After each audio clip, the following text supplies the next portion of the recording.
Hello అండి, welcome to Maitri's world. ఎలా ఉన్నారు మీరు? అందరూ బాగుండాలని కోరుకుంటూ వీడియోలోకి వెళ్దామండి. ఈరోజు నేను ఉప్మావ పెట్టానండి. చాలా టేస్టీగా ఉంటుంది, కారం ఉండదు, చప్పగా ఉంటుంది, చిన్నపిల్లలు కూడా ఈజీగా తినొచ్చు. అది ఎలా చేయాలో చూద్దాం రండి. ముందుగా నేను మామిడికాయలు ఒక 5 మామిడికాయలు తీసుకున్నాను. వాటిని ఒక రాత్రి అంతా కూడా నీళ్ళలో నానబెట్టాను. తర్వాత మర్నాటి ఉదయం నీళ్ళు తీసేసుకొని బాగా తుడుచుకొని ఆరబెట్టుకోవాలి. ఇవి బాగా ఆరిన తర్వాత మనం వీటిని పీల్ చేసుకోవాలి. వీటి పైన స్కిన్ అంతా కూడా పీల్ చేసేయాలి. ఈ మామిడికాయ పైన ఉన్నంత ఈ దీనంతా కూడా మన పీలర్తో మొత్తం పీల్ చేసుకోవాలండి. ఈ పీల్ చేయడం అనేది మన పిల్లర్తో కానీ లేదా నైఫ్తో కానీ ఇష్టం అండి, మనకి ఎలా వీలైతే అలా చేసుకోవచ్చు. కానీ స్కిన్ మొత్తం కూడా పీల్ చేయాలి. దీనికి కాయలు వచ్చేసి పిక్క సన్నగా ఉండాలండి. కండ ఎక్కువగా ఉన్నటువంటి కాయలు తీసుకుంటే చాలా బాగుంటాయండి. తురుము బాగా వస్తుంది కాబట్టి అలా సెలెక్ట్ చేసుకోవాలి. బాగా పిక్క పెద్దగా ఉందనుకోండి, తురుము తక్కువగా వస్తుంది కాబట్టి అలా తీసుకోవాలి. కొంచెం పులుపుగా కూడా ఉండాలి. అలా ఈ మామిడికాయలు నేను తీసుకున్నాను. చూడండి, పిక్క చాలా సన్నగా ఉంటుంది, తురుము బాగా వస్తుంది. వీటిని ఒక కాయని తీసుకొని మనము నైఫ్తో కానీ కత్తిపీటతో కానీ ఎవరికి వీలైనట్టుగా ఆ విధంగా ఇట్లా నిలువుగా ఘాట్లు పెట్టుకోవాలి. సన్న సన్న ఘాట్లు పెట్టుకొని తర్వాత మళ్ళీ కట్ చేసుకోవాలండి. అవన్నీ సన్నగా కట్ చేస్తూ ఉండాలి. కట్ చేస్తుంటే పొడుగు పొడుగా చిలుకల్లాగా వస్తుంటాయి. వీటిని పొరుసు పచ్చడి అంటామండి. మేమైతే పొరుసు అని పిలుస్తాము, మామిడికాయ పొరుసు అని. ఇలా దీనికి ఉప్పావ కానీ నార్మల్గా ఆవకాయ కానీ కూడా పెట్టుకుంటారు. ఇలా మొత్తం కూడా మనం కట్ చేసి పెట్టుకోవాలి. ఇలా ఒకవేళ ఎక్కడైనా పెద్ద పెద్ద పీసెస్ అనిపిస్తే మనం వాళ్ళ నైఫ్తో చిన్న చిన్నగా సన్నగా కట్ చేసుకోవాలి. మరీ లావుగా కూడా ఉండొద్దు, కొంచెం మీడియంగా ఉండాలి. మరీ పలచగా ఉంటే కూడా అసలు అందులో కలిసిపోతుంది పచ్చడి లోపల. ఒక ఒక సైజు మందంగా ఉంటేనే బాగుంటుంది. మరీ మందంగా కూడా మరీ సన్న కాకుండా కొంచెం కట్ చేసి పెట్టుకోవాలి. ఇలాగా అంతా బాగా తురిమి పెట్టుకోవాలి.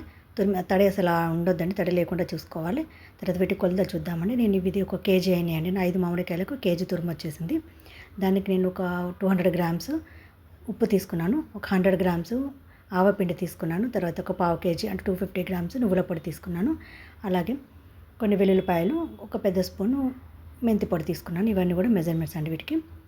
తర్వాత ఒక బేషన్ తట్ట తీసుకోవాలి. తీసుకొని ఆ బేషన్లో ముందుగా మామిడికాయ తురుమును వేసుకోవాలి. తర్వాత నువ్వుల పొడిని, నువ్వులు కూడా బాగా కడిగి ఆరబెట్టుకొని వేయించుకొని పౌడర్ చేసుకున్నాను. తర్వాత ఆవాల పొడి కూడా, ఆవాలు మాత్రమే వేయించకూడదు, పచ్చి ఆవాల పొడి వేసుకోవాలి. కాస్త ఎండలో పెట్టుకొని పొడి చేసుకుంటే తొందరగా అవుతాయి. అయితే మెంతులు దూరగా వేయించుకోవాలి, కొద్దిగా వేయించుకొని వాటిని కూడా పౌడర్ చేసి పెట్టుకోవాలి. దాన్ని కూడా వేసుకున్నాను. తర్వాత కొద్దిగా పసుపు కూడా వేస్తున్నాను, లైట్గా పసుపు కూడా వేసుకొని మొత్తం కలుపుకోవాలి. నేను ఇక్కడ ఉప్పు వేయలేదు, ఉప్పు మర్చిపోయాను. ఇప్పుడు ఉప్పు వేసుకుందామండి. ఉప్పు కూడా వేసుకొని మొత్తం బాగా పట్టించాలి. ఈ మసాలా అంతా కూడా తురుముకు పట్టేలాగా బాగా కలుపుకొని పట్టించుకోవాలండి. నేను ఉప్పు మర్చిపోయాను, పక్కన పెట్టుకున్నాను, చూసుకోలేదు. తర్వాత గుర్తొచ్చి మళ్ళీ వేస్తున్నాను. ఇలాగ మొత్తం కూడా కలిపి పక్కన పెట్టుకోవాలండి. తర్వాత మనం పోపు పెట్టుకుందామండి. పోపు ముందుగానే పెట్టుకోవచ్చు. ముందుగా పెట్టుకుంటే చల్లారిన తర్వాత ఇందులో కలుపుకోవచ్చు. నేను ముందు పోపు పెట్టాను. పోపు కోసం నేను 1/2 కేజీ కంటే కొంచెం ఎక్కువగానే ఆయిల్ తీసుకున్నాను, పల్లి నూనె తీసుకున్నాను. బాగా వేడెక్కిన తర్వాత పోపు దినుసులు, ఆవాలు, జీలకర్ర, మిరపగింజలు కూడా వేసుకోవాలి. ఇవన్నీ బాగా ఫ్రై అయిన తర్వాత ఒక గుప్పడని వెల్లుల్లిపాయలని దంచుకొని బరకగా దంచుకొని వేసుకోవాలి, కచ్చాపచ్చగా. అది కూడా కొంచెం స్టవ్ ఆఫ్ చేసుకొని వేసుకోవాలండి, లేదంటే మాడిపోతుంది కాబట్టి స్టవ్ ఆఫ్ చేసుకొని కొద్ది కొద్దిగా వేసుకుంటూ కలుపుకోవాలి. పల్లి నూనె కదా, ఒకేసారి వేసామంటే అంతా పొంగిపోతుంది కాబట్టి కొద్ది కొద్దిగా వేసుకోవాలి. తర్వాత కావాల్సినంత పసుపు కూడా వేసుకొని బాగా చల్లారనివ్వాలి. బాగా చల్లారిన తర్వాతనే పచ్చడి లోపల కలుపుకోవాలి, లేదంటే పచ్చడి పాడైపోతుంది. పూర్తిగా చల్లారిన తర్వాత పచ్చడిలో వేసుకొని బాగా కలుపుకోవాలి. కింద నుండి పైకి, పైకి నుండి కిందికి బాగా కలుపుకోవాలి. అలాగే కొద్దిగా వెల్లుల్లి కూడా వేసుకున్నాను.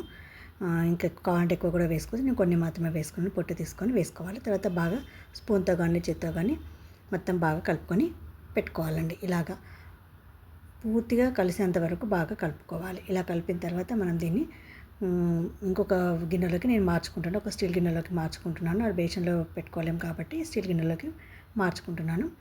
ఇలా ఒక 2-3 రోజుల తర్వాత మనం అదని కలుపుకోవడానికి వీలుగా ఉంటుంది కాబట్టి ఇట్లా గిన్నెలో మార్చుకొని మూత పెట్టుకొని ఒక 2 రోజులు వదిలేయాలండి.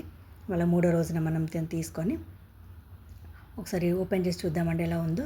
నూనెంతా కూడా పైన పేరుకుంది కదా, ఇలా నూనెంతా పైకి వస్తుంది. తర్వాత మళ్ళీ మనం స్పూన్తో కింద నుండి పైకి బాగా కలుపుకోవాలి.